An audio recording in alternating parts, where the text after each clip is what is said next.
আল্লাহ রাসূল সাল্লাল্লাহু আলাইহি ওয়াসাল্লাম হেরা গুহার মধ্যে রাত দিন ইবাদতরত অবস্থায় ছিলেন।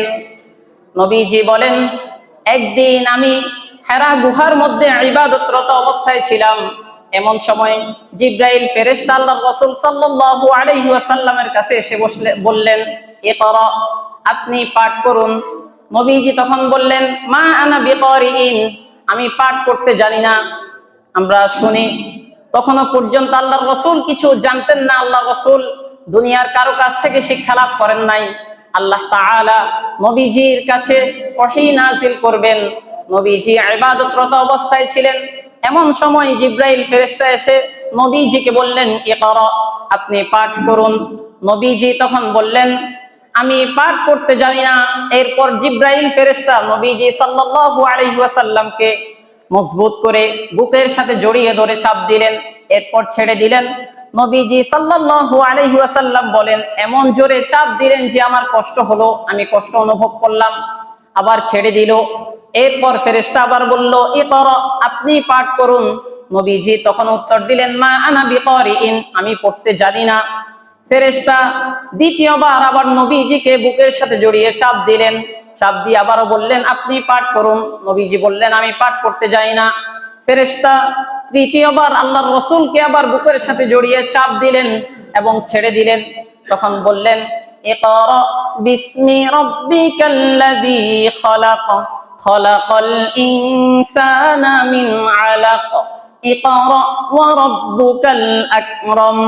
তৃতীয়বার ফেরেশতা নবীজি সাল্লাল্লাহু আলাইহি ওয়াসাল্লামকে ছেড়ে দিয়ে বললেন, পড়ুন, ইকরা বিসমি রাব্বিকাল্লাযী খালাক, যিনি আপনাকে সৃষ্টি করেছেন।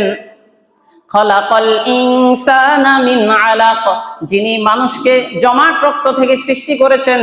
খালাকাল ইনসানা মিন আলাক। আল্লাহর রাসূল সাল্লাল্লাহু আলাইহি ওয়াসাল্লামকে এভাবে সূরা আলাকের 3 আয়াত, অন্য হাদিস অনুযায়ী 5 আয়াত জিবরাইল ফেরেশতা বললেন। নবীজি সাল্লাল্লাহু আলাইহি ওয়াসাল্লাম বলেন, যখন ফেরেশতা আমার কাছ থেকে চলে গেল, তখন আমি সেই আয়াতগুলো নিয়ে হেরা গুহা থেকে আমার পরিবারের নিকট ফিরে এসেছি। তখনও পর্যন্ত আমার হৃদয়ের মধ্যে ভয় ছিল।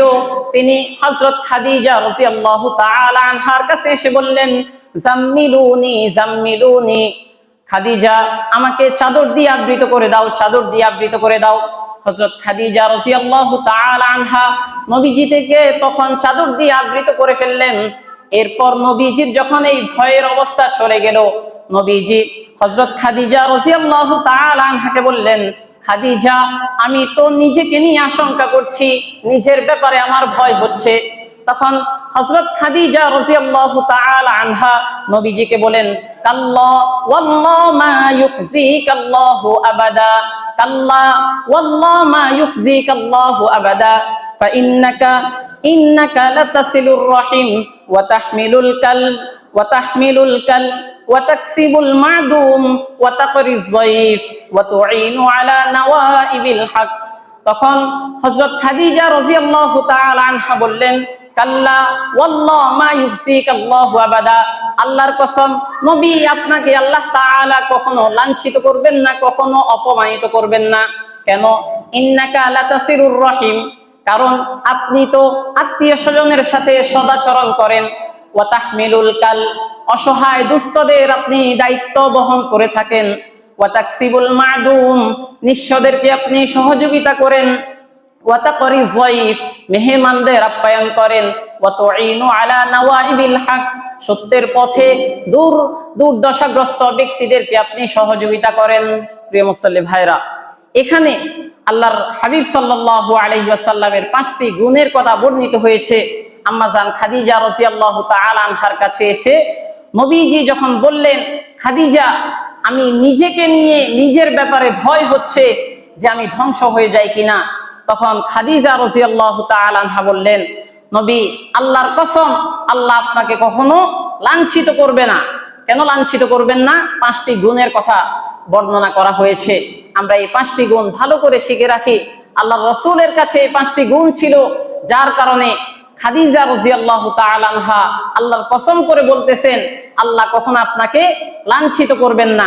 সেই 5টি গুণ হলো, নবী আপনি তো আত্মীয় স্বজনের সাথে সদাচরণ করেন, অতএব আল্লাহ কখনো আপনাকে লাঞ্ছিত করবেন না। তাহলে আমাদেরও এখান থেকে শিক্ষা হলো, আত্মীয় স্বজনের সাথে সদাচরণ করতে হবে, ভালো ব্যবহার করতে হবে, তাদের খোঁজ খবর নিতে হবে।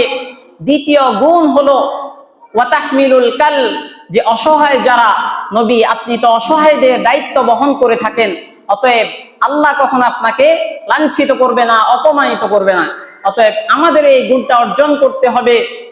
অসহায় যারা রয়েছে তাদের দেখাশোনা করতে হবে, সামর্থ্য থাকলে তাদের দায়িত্ব বহন করতে হবে।